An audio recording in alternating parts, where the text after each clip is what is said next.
Good morning, folks. This is Deb Delapiana, and this is your chain reaction report. It is Tuesday. It is the 5th of October. And,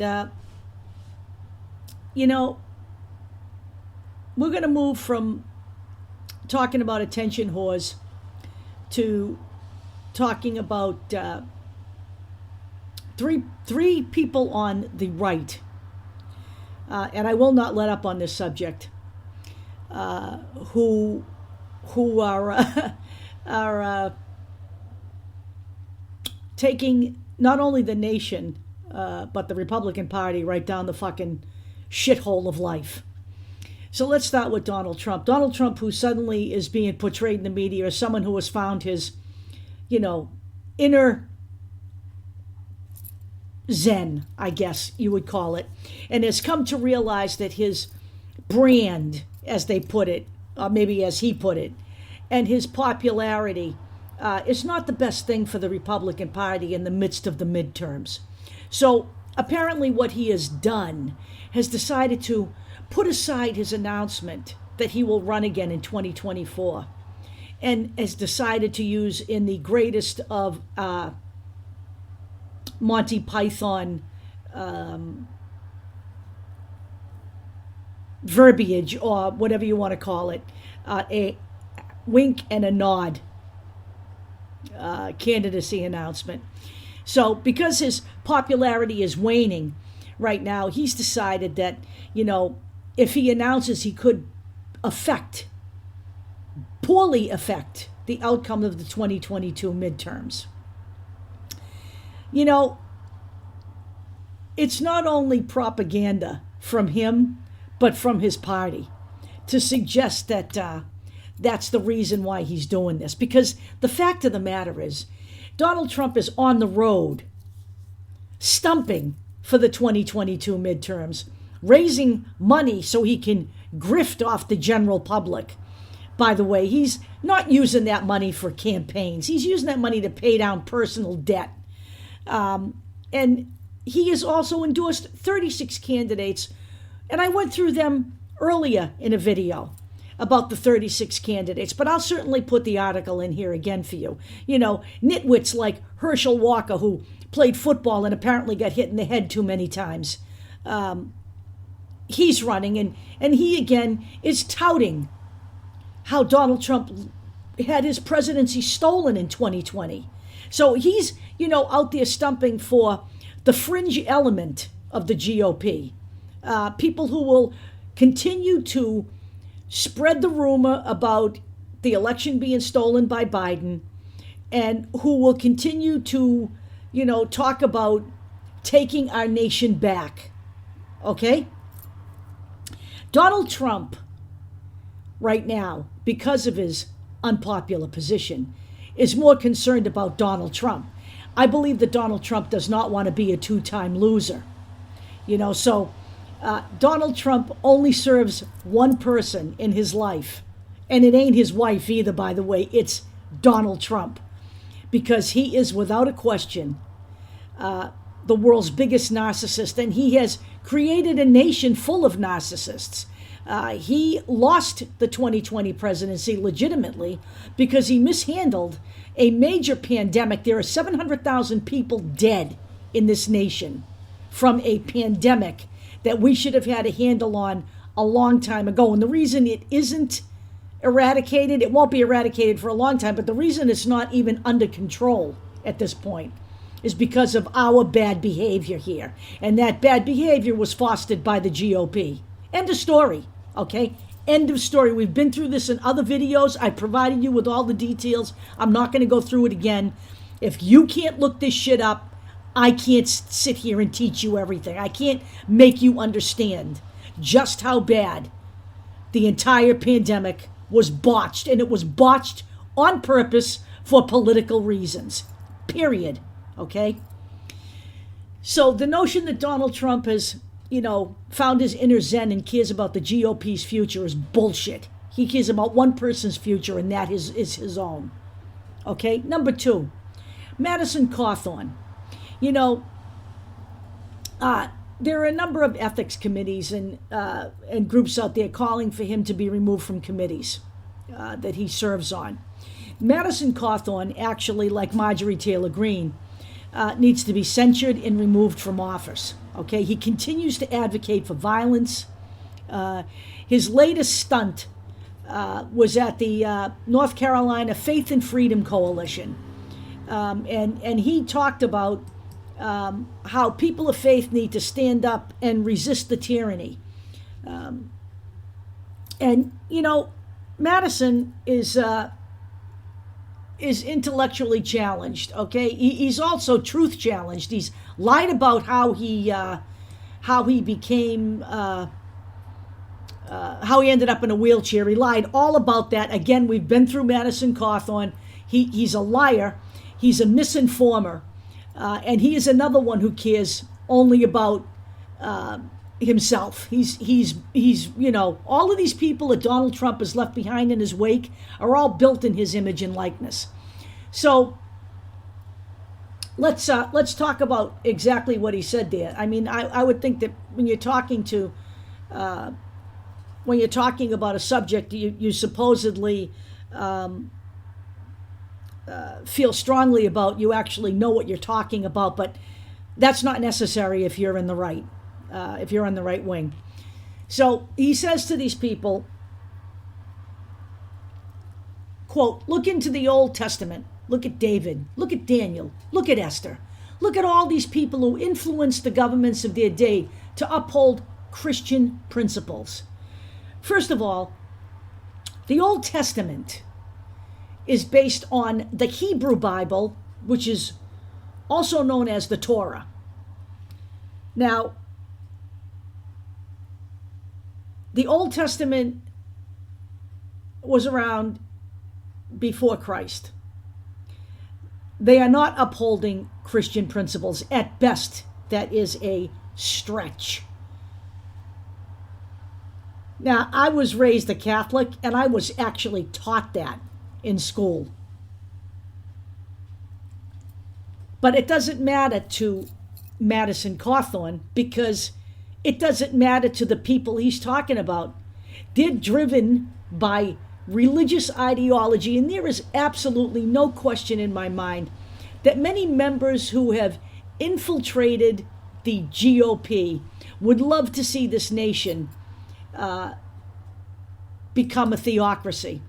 And you know, people like Pat Robertson, you know, people who came before these nitwits wanted that as well.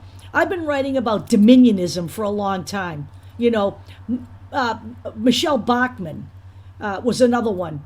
Sarah Palin was another one. The Tea Party started all of this bullshit. You know, if we remember Newt Gingrich back in the day, you know, the contract with America, which should have been actually called the contract on America. All of this was spawned for political purposes, and that's exactly what's going on here. This is not a Christian nation. It has never been a Christian nation. It will never be a Christian nation. There are people here who don't follow Christianity. There are people here who don't follow any religion.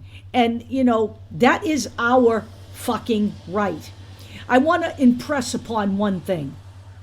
Freedom of religion means that you should be able to practice your religion without anyone interfering with the practice of your religion. It does not mean that you get to shove your religion down everyone else's throat. That is not freedom of fucking religion. That's a misinterpretation of the Constitution for political fucking purposes. Let's get a clue. Let me repeat that. Freedom of religion guarantees you your right to practice. It does not require me to practice your religion. In fact, it doesn't require me to practice any religion should I choose not to. And that is exactly what I choose. I choose fucking not to. End of story. The bigger piece of this is the continual call for violence. after January 6th of this year, people should be aware of just exactly what is going on here. Wake the fuck up if you aren't. Okay? Stop living in the meme world. Stop paying attention to Russell Brand, who now has found a new topic, which is Jeffrey Epstein and Bill Gates. Okay? Jeffrey Epstein's fucking dead. Okay? He's fucking dead. He's gone. While the country implodes, people are focused on the most ridiculous goddamn things I've ever seen. Stop it. Get a grip. Let's move on to the final nitwit in this triumvirate of fucking fools.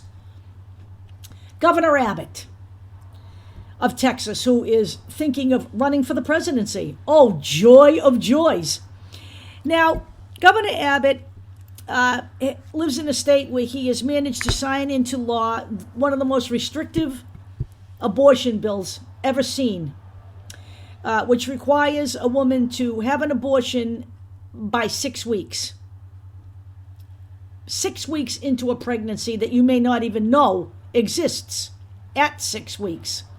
Now, I can tell you this because I have friends who have had abortions for various and sundry reasons, none of which are anyone else's fucking business, because a woman has a right to determine her own health care, period. As it stands in the Constitution now, a woman has a right to an abortion in her first trimester. End of story. That should not change. So, Governor Abbott, when questioned about this, said, well, a woman can have an abortion. She just has to have it by 6 weeks. In order for that whole scenario to work, you'd actually have to know it 2 weeks. So it can all be arranged and everything can be taken care of legitimately within the 6 week time frame of this restrictive, ridiculous abortion law. Which, by the way, now is starting to spread to other GOP states like Florida. Because, why? Because the Republican Party makes full and free use of the American Legislative Exchange Council, which is a Republican right-wing bill mill. Let me repeat that, okay? So, that's the first issue. But the second issue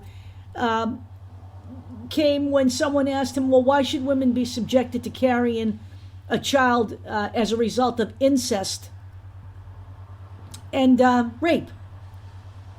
Governor Abbott's, defense of his bill in that regard was that he intends to eliminate all the rapists in the state of Texas. You know what? I really, absent the crystal ball and absent, pre-arresting people who may be rapists, I don't know how he's going to manage to do that, because you actually have to commit the fucking crime before you can be accused of it and arrested, unless we're going to start overturning those laws too. You know what? This country is full of right-wing fucking nitwits right now. And I know everything that gets done is done for political purposes. It's called pandering.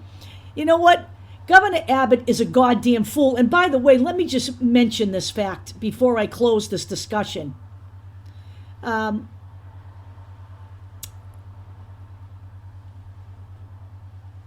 question from the reporter about why a woman should be required to carry to term a child that is conceived out of incest or rape should not even be the fucking question, okay? That should be a moot fucking point. The reality is, why are women's rights being taken away in this country? And I really have a big problem with men making such determinations. I don't think men should have a call in this unless they are men who are in a relationship with a woman who would like to stick around and help with the child, which, as we all know, is not often. The reality is that there is nothing that's foolproof, and that includes birth control, okay? And the reality is that men, if you're not married, can just turn around and walk away. Just turn around and walk away. You don't have any responsibility whatsoever, no legal ties to that child, and no ties required. You can impregnate a woman and then just turn your back on her and your child. And it's done every day in America. Every fucking day. Now, people can argue that children who are born in a marriage, that men take responsibility legally, and that's true. But I'd like to point out the fact that we have a shit ton of deadbeat dads in this nation, and not a lot of time is spent looking for them or bringing them to justice. And if they don't have the money at the time they're caught, then they don't actually take much responsibility either. You know, I had somebody say to me, well, you know, so-and-so's husband finally came around, you know, and decided he wanted a relationship with his son. So now he actually, you know, helps to pay for his education. You know, he's a high schooler, all right? He's not paying for college. He helps her out by giving him money for his school stuff. And he's now got a relationship with his son. Sure, at 13 years old, after all the fucking work is done, after all the raising of the child is done alone by the mother, this is a great guy. You know what? Shut the fuck up. I am so tired of all of this bullshit. It's not even funny. Governor Abbott will not be able to eliminate all the rapists in Texas. I promise you. And I'd like him to explain to me how he is going to eliminate incest. What's he going to do? Put cameras in people's homes? I wouldn't put it past him. He's fucking crazy enough to do it.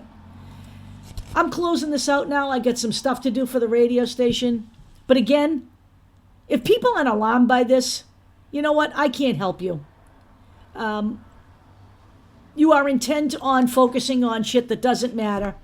And are not paying attention to the shit that's coming down the pipeline. This isn't just going to be in Texas. This is going to be in a lot of places.